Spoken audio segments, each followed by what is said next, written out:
Ayun, magandang umaga po sa ating lahat.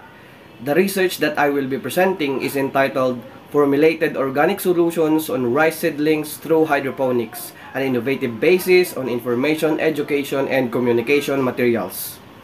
I am Christian Auducusin, a graduate student of Master of Arts in Science Education at DIMSU Mid La Union Campus, and I am also a public school science teacher at DepEd.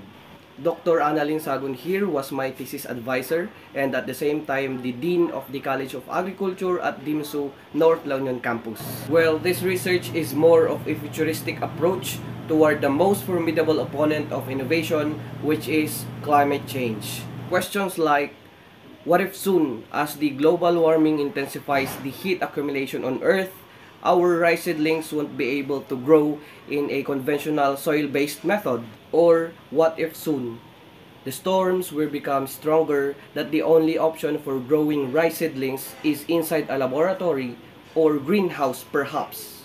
The core of this research is based on H.O.P.E, H which stands for hydroponics, the emerging technology of growing without the use of soil, O, the exploration of sustainable organic solutions, P, their potentials combined in an innovation to agriculture, and E, to create educational materials that will inform, educate, and communicate results. The first objective of this research is to formulate organic solutions for rice seedlings using fermented plant juice from cacahuate and ipil-ipil leaves.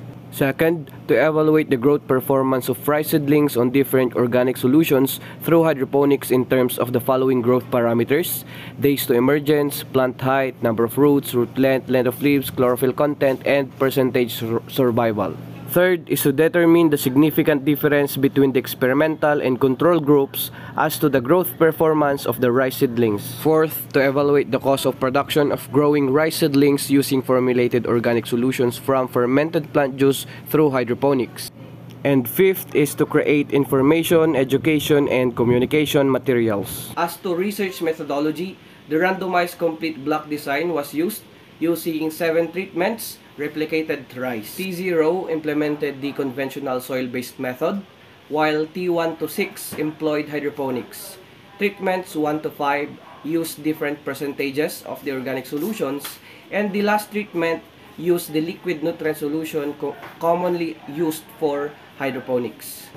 This flowchart summarizes the overall processes undertaken in this study, and if you are to access the digital IEC material, you can watch videos of the processes or read infographics if you are to click in one of these circles. One of the most significant findings of this study is that we have identified the nutrients present in our fermented plant juice from ipil-ipil and cacahuate leaves. It is also worth noting that despite the amount of nutrients present in our organic solution, it has a very acidic nature. It was also found out that majority of the rice seedlings emerged at day 3, while those that were soil grown were at day 5, thereby proving the faster emergence if we are to employ hydroponics in rice seedling production. Another good thing about it is that because we employed the passive hydroponics, we only used a total of 8 liters of water per box. But those soil-grown use 63 liters of water per box to achieve its wet bed nature, indicating its water efficiency.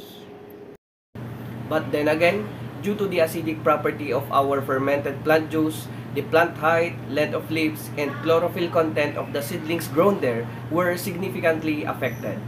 The good thing is we have successfully grown healthy rice seedlings using hydroponics comparable to those that were grown in soil. Meanwhile, in terms of root development, those that were grown using hydroponics, either in commercial or organic solution, have outperformed those that were soil grown in root length and number of roots. The mean percentage survival of seedlings that were grown under hydroponics is also higher than those that were grown in soil. Interestingly, the overall costs among treatments had minor differences. The soil-based method used 2,198.65 pesos per box. Those treated with organic solutions was at 2,336.65, while 2,468.65 for those treated with commercial nutrient solution. But I noted here that those slight cost differences can easily be offset if we are to use the materials to grow plants that can provide us an extra income. One of the outputs of this study are the IEC materials in digital and printed format for those who prefer to watch or read brochure-type materials. They can also scan the QR code here for an easier access to the PowerPoint presentation containing videos and infographics. In the brochure, we have discussed their hydroponics, their benefits, and the different types of hydroponic systems using pictures and illustrations to make it more interactive. We also included there the benefits of organic farming and the procedures on how to prepare the fermented plant juice. The first conclusion was deduced from the organic solution that if we are to optimize the nutrients, we need also to neutralize the pH to counter acidic effects. Second and third highlights the potential of hydroponic and organic cultivation of rice seedlings as an alternative to soil-based. Number 4 pinpoints that variable costs may be higher, and number 5 is for the IEC materials that despite receiving a very high evaluation could still be improved. As to recommendations, we could use natural buffers or we can tweak on the ratio of fermented plant juice so as to counteract acidity. Second and third is of course, for these methods to be improved, it needs to be considered as a viable alternative so that more researches will pour in that can potentially change the agricultural landscape of our country. And as I said before, the materials are not just for rice seedling production. We can also explore growing other plants that might get the advantage of its benefits. And lastly, for this hope to be known, it needs to be communicated, shared, or distributed not only to the agriculturists, not only to schools, but to every platform available to every part of the world. Still, I hope that this work could positively impact our society someday, especially that we have an agricultural country. And besides, what could kill hope? Thank you for listening.